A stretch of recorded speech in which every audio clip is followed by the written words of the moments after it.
The G5 Sahel countries from West Africa have partnered with the UN's International Fund for Agricultural Development, the Food and Agriculture Organization and the World Food Programme for the Joint Sahel Programme. The program addresses the impact of COVID-19 and climate change on agricultural development in the region. An event was broadcast at the UN hub here at Expo 2020 during the Food and Agriculture Week. Benoit THIERRY, the West Africa Hub Director at IFAD, is here to tell us more. Benoit, thank you so much for joining us on the show today. Really excited to have you. Could you tell us a little bit more about the Sahel event that took place a couple of days ago? Yeah, it was a very important one because, you know, this is the Agriculture Week in the Dubai Expo, and it was worth talking about progress in agriculture, but also the countries with some difficulties. And this is a problem of Sahel. It's a global hotspot for many reasons, you know, on conflict aspect, but also on climate change, which make a lot of trouble to farmers and livestock herders as well. And all this, we try to bring it together to make programs with our colleagues of United Nations. So we group several agencies and we help governments, farmers in each of the 7 countries which this program is going on. Now, with the program itself, is it, as you say, there was obviously conflict areas, it's water shortages, conflict areas causing their own problems, but then with climate change, which people, you know, there's still some people on our planet who believe that doesn't exist, and of course we know that it is a big thing today. What was the key message that you were trying to deliver at the event? Well, I can tell you that I know Sahel for almost 35 years. I used to live to villages in Mali, and I came back now, and I see the difference. So there is climate change. Yes. Everything has moved by 200 kilometers. And there is a lot to do, actually. What we want to do in this program is, of course, to help young people who are more and more there in these areas, families to produce their food, and then try to sell what they can produce more.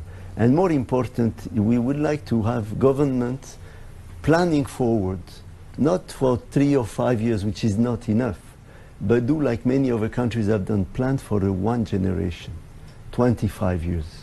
You can see this example in Senegal or in Rwanda, where the long-term plans, they can see, okay, now we know if we want to feed twice the population in 20 years' time, we need to build so many boreholes, so many irrigation schemes, so many roads. And that's the important element to be set up.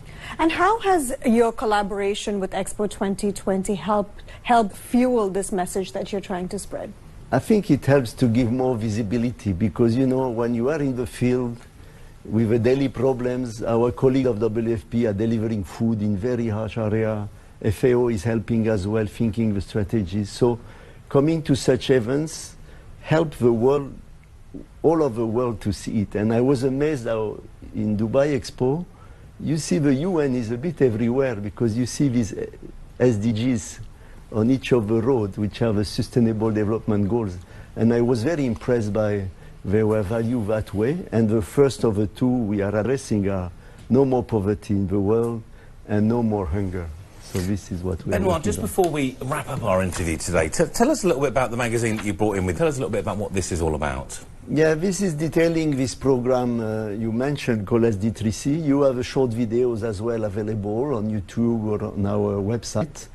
And it explains all the components of the activities. We help first the family, about 1 million people, among which the youngest people are prioritized. Why? Because they can be agripreneur, you know, which is to do agriculture and make money.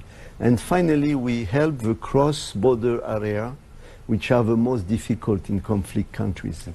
If you can make markets on these borders, then you succeed. Like we establish many markets between Nigeria and Niger, and people can again exchange products, so the economy is slowly coming back. And the Great Green Wall is maybe the last thing I want to say is this idea is in the air for like 20 years. Now last year there was an accelerator, $16 billion have been committed.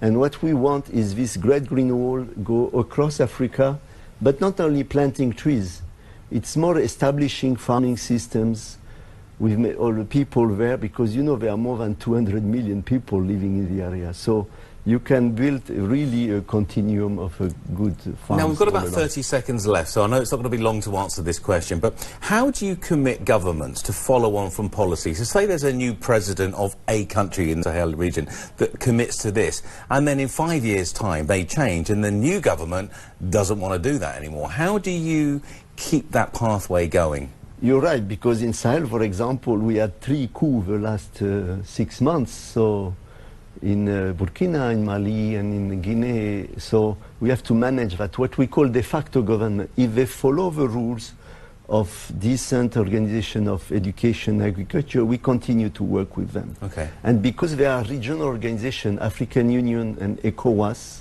they help a lot to maintain these policies in the long term.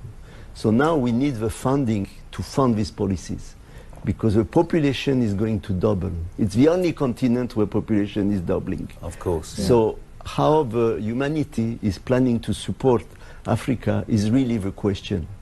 With 500 million people 30 years ago, 1 billion now, and 2 billion by 2050. Like Asia in the last century, you know. So we have to find the ways to support the efforts of the governments there. Well, Benoit, it sounds like you've got a pretty big job on your hands. Yes. And I wish you and all of your foundation much success. And Absolutely. as you say in your mother tongue, merci beaucoup for joining us today. Thank you very much. Absolutely. And thank you to you, and congratulations to Dubai Expo. Thank you very much, sir. Thank you. Enjoy the rest of your time Thank here. you so much. Thank you. Well, great conversation there. And over now, though, from East Africa, Tanzania is inviting the world today to come and celebrate its fascinating past and present and bright future. At the Tanzania Pavilion, you can learn all about the country that is home to some of Africa's most famous national parks, safaris and beaches, and how it's becoming a trading hub that connects Africa to the world. Here's more from the team at the Pavilion.